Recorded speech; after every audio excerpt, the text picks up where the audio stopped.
All right, time for some combine conversations. We have some big offseason questions to address. We have our resident general manager, Mike Tannenbaum, on the show with us.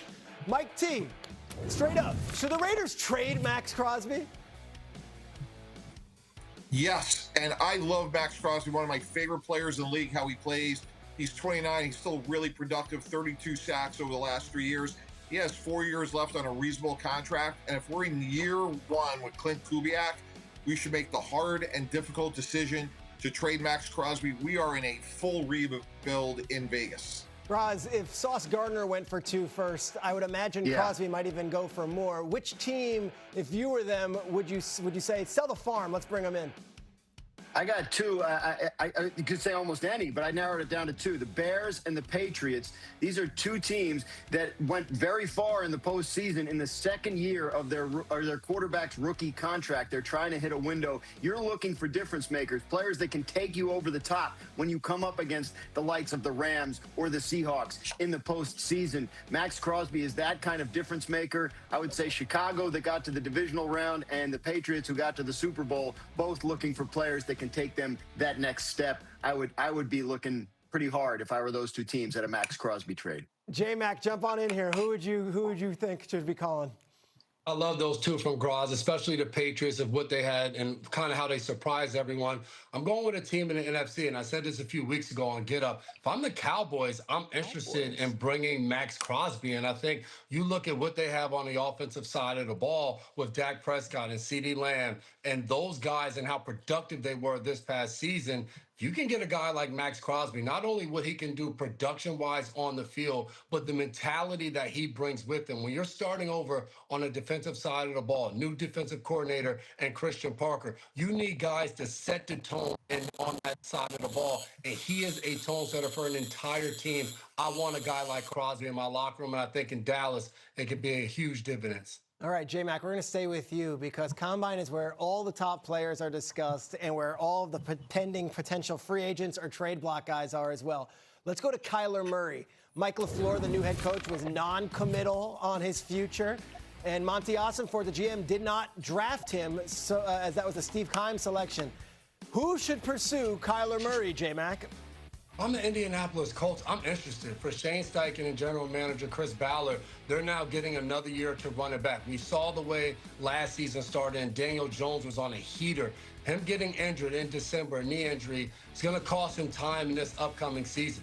Why not run it back, sign Kyler Murray if he's released by the Cardinals to a short-term deal, 1-year prove-it type of deal, and see what he can do. Shane Steichen has had success with dual-threat quarterbacks. Can he do that again with a guy like Kyler Murray? Mike Tannenbaum, we look at now the recent years, Baker Mayfield, Daniel Jones, Sam Darnold, these guys who get a second chance, they can really redeem themselves. Do you see that potential with Kyler Murray in a new home? Yeah, Peter, absolutely. He's only 29 years old. He's been a productive player. He started 87 games, has 121 passing touchdowns. And to me, ironically, when we talk about a Sam Darnold resurgence, I like J-Mac's idea of the Colts, but I really like the Vikings because they have a very good offensive line with Justin Jefferson, Jalen Naylor, obviously Jordan Addison. They can run the ball, Aaron Jones, TJ Hawkinson. So absolutely, Kyler Murray is still young in his prime, and his A game is very good. Graz, you know this landscape. What do you make of Kyler Murray and what we're going to hear this week in Indy?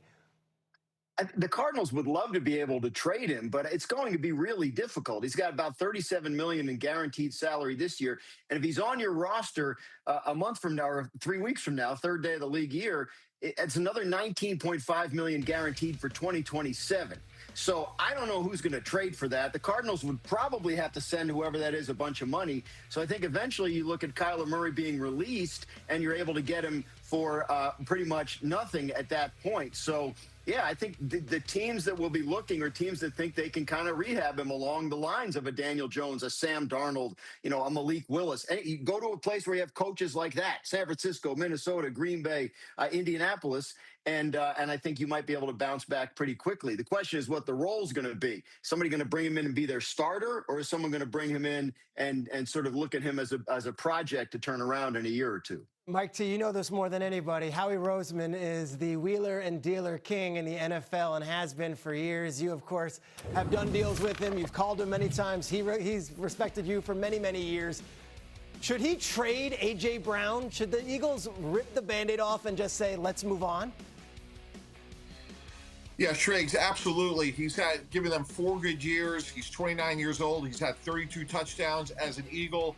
Clearly, there's a lot of noise there, and you'd rather trade a player a year too soon than too late.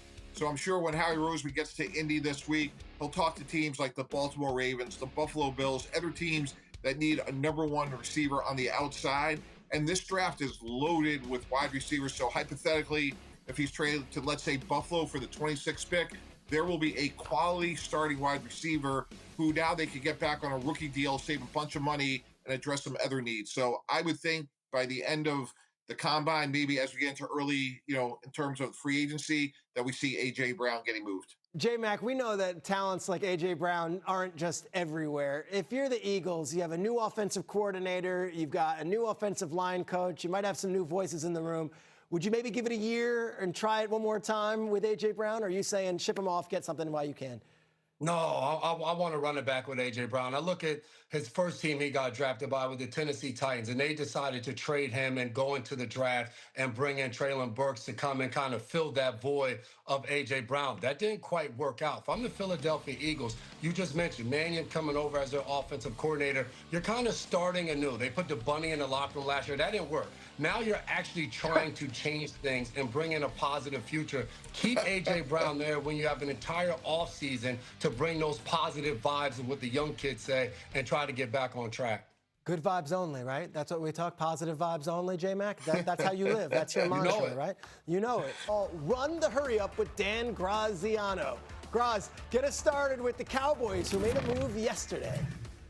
Yeah, Cowboys kicking off the free agent running back market with a deal for Javonte Williams. Strong deal for Javonte. He gets $16 million fully guaranteed over the first 2 years. So the Cowboys locking up a still 25-year-old running back coming off a 1,200-yard, 11-touchdown season. And it's an interesting start, Peter, to a running back market that's also going to include the Super Bowl MVP, Kenneth Walker, and some other big names. Let's bring in Mike Tannenbaum and Jason McCourty here, because Graz just laid it out pretty clearly as far as the running back market goes. But Mike T, I got to ask you, we were talking about George Pickens the last 2 weeks, not Javonte Williams. Will George Pickens be next? Do you see that move being an immediate next step? Not at all, Peter. George Pickens had an incredible year, over 1,400 yards, 9 touchdowns. And I'm sure he's saying, hey, I want frontline number 1 wide receiver money, $40 million a year, somewhere in the Jamar Chase range. Dallas is going to say, no. You're our second best receiver behind CeeDee Lamb. T. Higgins is the highest paid number 2 receiver at about $28 million a year. If you said to me, hey, September 1st, before or after this deal gets done, I'm going after Peter. Wow. I think this is a really hard deal to get done. Wow, after September 1st, meaning we're going to have a long summer of Cowboys contract talk for what feels like the 5th summer in a row. Graz, let's get to a topic that gets discussed every offseason now. What can you tell us about the latest on the tush push? Yeah, Rich McKay of the league's competition committee saying yesterday that no team has submitted a proposal, a rules proposal this year for a tush-push ban, so he doesn't anticipate one coming up. Obviously, they still have another few weeks. The owners' meeting at the end of March is when they vote on these things, but as of now, it doesn't feel like there's that kind of momentum that there was last year for a ban of the Eagles' tush-push play. J-Mac, this is all we talked about last year going into the Combine, whether the Rules Committee would end up overturning it and removing it. Pretty quiet topic now. What was your reaction to this news? It reminded me of arguments that I have with my wife where all the reasons just start to just come out of nowhere. First, it's health and safety. Then it's the aesthetics of the play. It looks like rugby. But at the end of the day, I'm correct, and you just move on past it, and it's silence on the other end. I look at this play, stop it. And you look at what's gone on over the last year for other NFL teams. The reason no one's talking about it is because the play wasn't as successful this year. Defense has caught up. They figured out ways to stop it. We watched Jalen Hurts lose a fumble on the tush push. So now going forward, there's multiple teams that do it now, but defenses and teams, they aren't as passionate about it because they're like, you know what? We've gone back, we've watched the film, and we've figured out different avenues to stop this play so it no longer is all the nonsense that we've seen over the last few years where the Eagles were absolutely dominant at scoring with it. I mean, I remember more than half the league, I think, voted to get rid of it last year. Yeah. It's not even being proposed right now. Graz, I'm shocked that it's not even being discussed. But let's move on to Kansas City. What's the latest you've got on the Travis Kelce situation there? Yeah, Chiefs head coach Andy Reid not coming to the Combine this year. He did a news conference last week, said there has been communication with Travis Kelce, and in Andy Reid's words, that means people want to move forward. So he said, I think that's where Travis is. So it sounds like the Chiefs and Travis Kelce are discussing a potential reunion for 2026. His contract has expired. He's a free agent. They have to get a new deal done with him to bring him back. But it sounds like there's some interest on both sides. J-Mac, I want to bring you in here. As you played for many teams, your brother went wire to wire with the Patriots. If you are the Chiefs, are you making sure that Travis Kelce isn't donning some other jersey next year? Are you making sure you bring him back? No brainer. Absolutely, we're bringing him back. Not only because of what he's done and what he means. He's going to obviously be a first ballot Hall of Famer and what he's done in the Kansas City Chiefs uniform.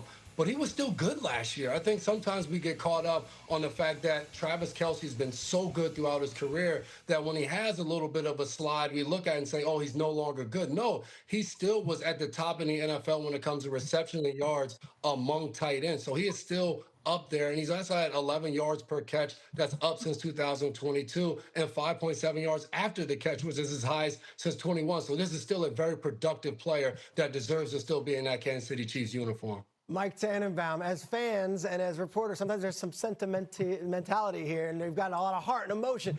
What do you think about bringing back Kelce at 37 after the performance he had last year?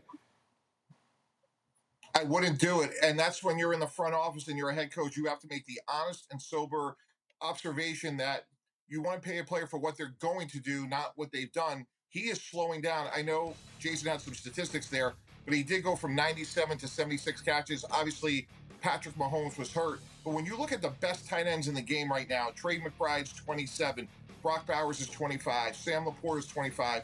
There's some really good tight ends in the draft, like Kenyon Sadiq, Max Clare, Michael Trigg, amongst others. If I'm Kansas City, go get the next guy, honor Travis Kelce for what he's done, but go get the next young tight end and go take care of these other needs, tackle, running back, and receiver. Oh, that would be such a tough move. All right, we're going to get back to you guys in a bit.